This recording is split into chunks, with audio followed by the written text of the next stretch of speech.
안녕하세요. 이시타파 최봉기입니다. 호주는 우리에게 그리 가깝게 여겨지는 나라는 아닙니다. 비행기로 약 10시간 가까이 가야 도착할 수 있는 지구 정반대에 위치한 국가이기 때문에 더욱 그러하죠. 하지만 전 세계 많은 나라들은 호주를 전략적으로 중요한 나라라고 여기고 있습니다.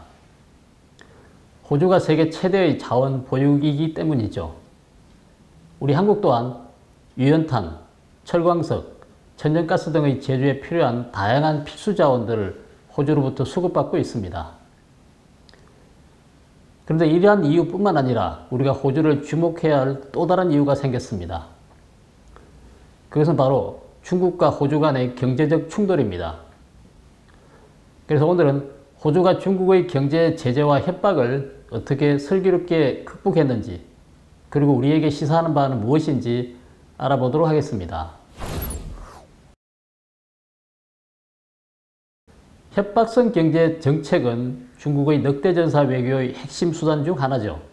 지난 5월 5일 주요 7개국 모임인 G7 외교장관 회의는 중국이 경제적 영향력을 이용해 타국을 괴롭힌다며 중국을 비판하는 공동성명을 발표했습니다. 그러자 중국 국가발전개혁위원회는 다음날 호주와 중국 간 전략경제 대화 등 모든 활동을 무기한으로 중단하겠다고 성명을 발표하게 됩니다. 2020년 이후 중국의 호주에 대한 협박이 새로운 단계로 진입한 것 같습니다. 중국의 호주에 대한 협박, 겉으로 보기에는 중국이 매우 유리한 것처럼 보입니다. 그 첫 번째는 호주 통계국 데이터에 따르면 2009년부터 2010년까지 중국은 일본을 제치고 호주의 최대 수출 상대국이 됐습니다. 2015년부터 2020년 사이 5년 동안 호주의 대중국 수출액은 750억 호주 달러에서 1,500억 호주 달러로 무려 2배 이상 증가했습니다. 현재 중국은 호주의 최대 수출 수입 국가입니다. 2020년 중국과 호주 양국 간의 무역 총액은 호주 대외 무역 총액의 약 35%이면서 호주 GDP의 12.5%를 차지하고 있습니다. 두 번째, 호주 전략정책연구소 데이비드 우렌의 연구에 따르면 호주 수출의 3분의 1은 현실적인 대체 시장이 없고 수입의 5분의 1 또한 대체할 만한 국가가 없어서 중국에 의지할 수밖에 없다고 합니다. 즉 다시 말해서 호주 경제는 중국에 일정 부분 의존할 수밖에 없게 되었습니다. 중국과 호주 간 비대칭 무역 관계를 이용해 중국은 호주에 경제적 위협을 가하고 있습니다. 지난 2019년 중국 정부는 향후 5년간 호주산 보리의 관세를 80%나 부과하기로 결정했습니다. 그리고 호주 소고기 수입을 제한하는 조치도 같이 발표했었죠. 이뿐만 아닙니다. 중국에 체류 중인 호주 기자를 추방하고 중국 학생들에게는 호주 유학을 자제하도록 금고까지 했습니다. 2020년 5월부터 호주의 밀, 소고기, 구리, 랍스터, 목재, 석탄 등 대중국 수출은 중국 상무부에 의해 금지되거나 제재 조치가 내려졌습니다. 중국은 성기를 잡았다고 확신하였고 중국 항구시보 총편집장인 후시진은 호주는 중국의 신발 밑창에 붙은 끔과 같다고 말하기도 했습니다. 호주 정부가 중국의 불만을 이야기한 14가지 중에는 2018년 하웨이 5G 네트워크 참여 금지, 중공의 남중국해 주장 반대, 홍콩, 신장, 대만 문제 간섭 등이 포함되어 있다고 합니다. 중국의 호주에 대한 협박은 경제적인 범위를 넘어서 호주를 굴복시키려는 의도가 있습니다. 이는 최근 중국의 대주변 외교의 중요한 전략 목표이기도 합니다. 그러나 중국에 유리할 것 같았던 중국의 대호주 경제 협박은 사실상 실패로 끝난 것 같습니다. 그 이유는 다음과 같습니다. 그 첫 번째로 중국이 제재를 가한 호주의 품목은 무역 전반에 큰 영향을 받지 않았고 오히려 중국 정부가 자기 스스로를 해친 꼴이 되었습니다. 호주의 대중국 수출품은 품목별로 나눠봤을 때 랍스터, 설탕, 와인 등 식품 수출은 비교적 뚜렷한 하락세를 보였습니다. 석탄, 구리, 목재 등의 원자재의 대중국 수출은 V자를 나타내며 줄었다가 다시 늘어나는 반등세를 보였습니다. 철광석은 매우 특이한 경우에 속합니다. 2020년 대중국 수출은 7% 증가해 수출 총액이 15% 증가한 것으로 나타났습니다. 이상에서 살펴본 바와 같이 호주 통계청이 지난 1월 25일 발표한 데이터가 시사하는 바는 어렵지 않게 이해할 수 있을 것입니다. 2020년 호주의 대중국 총 수출액은 1,452억 호주 달러로 2019년의 1,484억 호주 달러 대비해서 2.16% 하락했습니다. 하지만 이는 1988년 호주 통계청이 정식으로 중국과 호주 간 무역 데이터를 기록한 이래 2019년 다음으로 두 번째로 많은 수출액이죠. 호주는 그동안 적극적으로 시장 다원화를 모색해왔습니다. 중국 제재의 영향이 비교적 높은 상품은 점차 대체 시장을 찾아 중국으로부터의 영향력을 최소화했고, 이런 노력으로 현재 전체 수출액은 회복된 상태입니다. 호주가 중국에 수출하던 밀은 2020년 4월 1억 3천만 달러에서 5월에는 6,400만 달러로 하락해서 5월 총 수출액은 기존 수출액의 40%로 떨어졌습니다. 하지만 올 2월 호주의 전 세계 밀 총 수출액은 1억 9천만 달러로 중국이 관세를 부과하기 이전보다 훨씬 많아졌습니다. 또 호주의 석탄 세계 총 수출액은 비교적 안정된 수치를 나타내고 있습니다. 중국에 수출하던 석탄은 2020년 5월을 11억 달러에서 올해 2월 2,200만 달러로 하락했지만 한국, 일본, 인도에 대한 수출량은 크게 증가했습니다. 2020년 호주의 총 수출은 7% 하락했고 총 수입은 5% 하락했습니다. GDP는 마이너스 1.1%를 기록하며 30년 만에 처음으로 마이너스 성장을 기록했지만 이는 중국의 제재 때문이 아니라 코로나19의 영향으로 인한 것으로 보입니다. 그뿐만 아니라 3월 3일 호주 통계국이 발표한 데이터에 따르면 2020년 3, 4분기 호주 경제는 각각 3.4%, 3.1% 성장해 무려 60년 만에 처음으로 연속 2분기 3.0% 이상 성장을 기록해 호주 경제가 침체에서 점차 벗어나고 있는 것으로 보입니다. 한편 중국의 대호주 제재는 중국의 인플레이션과 비용 상승을 유발했다는 지적도 있습니다. 사료용 밀 가격은 일반 밀의 가격을 넘어섰고 소고기 가격은 50% 폭등하는 이상현상을 보이기도 했습니다. 또한 면 가격이 30% 증가하는 등 기타 식품의 가격도 상대적으로 크게 증가한 것으로 나타났습니다. 지난해 겨울 중국 전역에서 정전과 강제 전력 중단 사태가 일어났었습니다. 당시 호주 석탄 수입 금지 조치와 관련이 있다는 소문이 나돌기도 했습니다. 만약 이 소문이 맞다면 중국이 호주를 공격하다가 오히려 자신들이 상처를 입은 꼴이죠. 이 수입금지 사태로 인해 중국 항구에 1년 가까이 발이 묶여있던 호주 석탄 화물선이 지난 5월 20일이 돼서야 비로소 호주로 돌아간 사건이 있었습니다. 중국 허베이성 징탕항에 정박해 있던 호주 석탄 화물선 제거 아난드호는 석탄 17만 4천 톤을 싣고 지난해 5월 26일에 중국 징탕항에 정박했습니다. 문제는 수입업자가 구매한 화물이 수입 금지되면 그 배에 탄 선원들조차도 하선할 수 없다는 규정 때문에 선원들은 정박된 배에 그대로 머물러야만 했습니다. 그러다가 약 8개월이 지난 올해 1월에서야 선원들 가운데 인도 출신 23명만 일본을 거쳐 인도로 돌아갈 수 있었습니다. 중국과 호주 간 정치 경제는 2017년 역전됐습니다.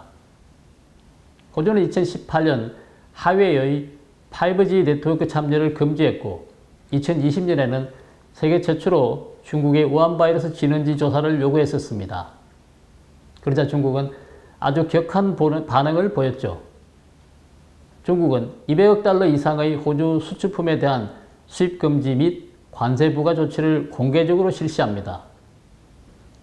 하지만 호주는 중국의 제재에 물러서지 않고 용기 있게 대응했죠. 그 첫 번째 사건은 4월 21일 호주 빅토리아주와 중국 간 2019년에 맺은 1대1로의 협의를 파기한 것입니다. 호주는 계약 기간이 2년이나 더 남아있던 협의를 외국관계법안을 이용해 서둘러 중단시켰습니다.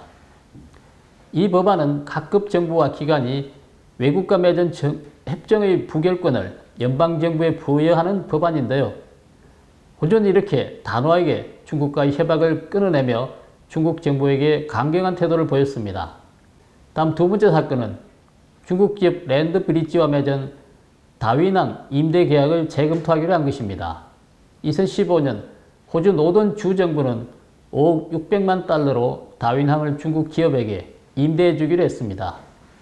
이 다윈항은 미국의 인도태평양 지역의 4대 군사기지 중 하나이며 중국의 1대1로 사업의 핵심 중개지이기도 합니다.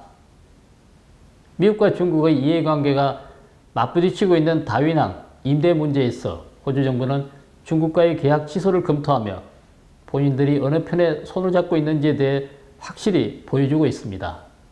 다음 세 번째 사건은 호주는 이미 대만 해에서 벌어지고 있는 군사 충돌 가능성에 대해서 준비를 마쳤다는 것입니다. 호주 국방장관과 내무장관은 최근 있었던 인터뷰에서 중국과 충돌 가능성을 과소평가할 수 없다. 전쟁을 알리는 북소리가 점점 커지고 있다는 등의 발언을 하며 전쟁을 준비하고 있음을 내비쳤습니다. 호주 정부의 이러한 태도는 중국에 대한 두려움보다는 전투 정신을 가지고 있다는 것을 잘 보여줍니다. 중국의 호주에 대한 경제 제재나 협박은 겉으로 보기에 최소 3가지 점에서 우위를 점하고 있는 것으로 보입니다. 그 첫 번째는 중국 GDP는 호주의 10배가 넘는다는 사실입니다. 2020년 호주 GDP는 1조 3천억 달러였고 중국은 15조 2,200억 달러였습니다. 그리고 두 번째는 호주의 중국에 대한 경제 의존도입니다. 2015년부터 2020년까지 호주의 대중국 무역 흑자는 147억 4천만 달러에서 468억 4,600만 달러까지 큰 폭으로 증가했습니다. 호주의 대중국 무역 흑자는 호주 전체 무역 흑자의 무려 80%를 차지하고 있다는 점입니다. 다음 세 번째는 코로나19가 호주에 입힌 타격입니다. 이 같은 우세점들에도 불구하고 중공의 호주에 대한 경제 제재나 협박은 큰 수확을 거두지 못하고 있습니다. 많은 사람들의 예상이 보기 좋게 빗나갔죠. 중국의 호주에 대한 경제적 압박은 매우 조심스러운 면도 있었고 어느 정도의 여지를 남겨준 것도 사실입니다. 예를 들자면 이번 중국과 호주 간 전략경제대화 무기한 중단 발표에서도 중단이라는 단어를 사용했고 종료라는 단어를 사용하지 않았다는 점입니다. 그리고 무기한이라고 말하지만 사실상 언제든 회복할 수 있는 여지가 있기 때문에 호주 연방정부가 어떻게 대응하는지를 보려고 한 것 같습니다. 호주 보복에 나선 국가발전계획위원회는 중국 정부의 한 부서일 뿐 중국 정부를 대표한다고 보기에는 어렵습니다. 중국이 이러한 태도를 취하는 데에는 그만한 의도가 숨겨져 있습니다. 호주와의 무역, 정치적 관계를 다시 회복시킬 여지를 남겨두는 것이죠. 또한 2015년 중국과 호주가 서명한 FTA는 중국이 호주의 상당 부분을 양보했지만 지금까지 중국이 이를 가지고 호주를 위협한 적은 없습니다. 또한 중국은 호주와의 갈등뿐만 아니라 미국 주도로 결성된 영미권 기밀 정보 공유 공동체인 파이브 아이즈와도 지속적인 갈등을 빚고 있습니다. 파이브 아이즈는 미국, 영국, 캐나다, 호주, 뉴질랜드 등 5개국의 기밀 정보 공유 공동체를 말합니다. 지난 1월 바이든 미 정부가 동맹 강화를 통해 대중국을 압박하겠다는 의지를 밝힌 가운데 영국, 캐나다가 중국의 영린인 신장 위구르 인권 문제 등을 거론하며 경고의 의사를 밝힌 바 있습니다. 중국 간영 매체 한국시보는 파이브 아이즈, 백인 우월주의 주축이 돼 라는 제목의 사설을 실으며 파이브 아이즈를 미국을 중심으로 결성된 인종주의적 색채가 강한 조폭행동 공동체라고 지칭했습니다. 그러면서 14억 중국인들의 발전 권리를 암살하려는 목표로 형성된 백인 지상주의의 주축이라고 강하게 비난했죠. 중국 관영 매체가 파이브 아이즈를 겨냥한 것은 최근 회원국들이 대중국 압박 수위를 높이는 것과 무관치 않아 보입니다. 파이브 아이즈 국가들과의 갈등이 심화되면서 중국의 공세 수위도 점차 높아지고 있습니다.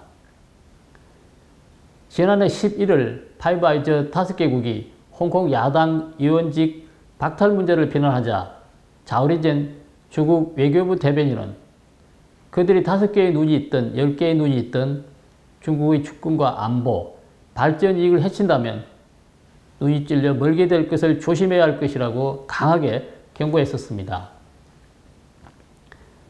파이낸셜 타임즈는 파이브 아이즈는 바이든 정부가 보다 더 적극적으로 중국에 맞서 동맹국들을 규합할 수 있는 잠재적 플랫폼이라고 했고, 중국이 조폭행동 공동체, 눈이 멀게 될 것이라는 등 파이브 아이즈에 대한 비난 수위를 높이는 것은 향후 본격적인 대중 압박을 차단하기 위한 사전 경고라는 분석도 있습니다.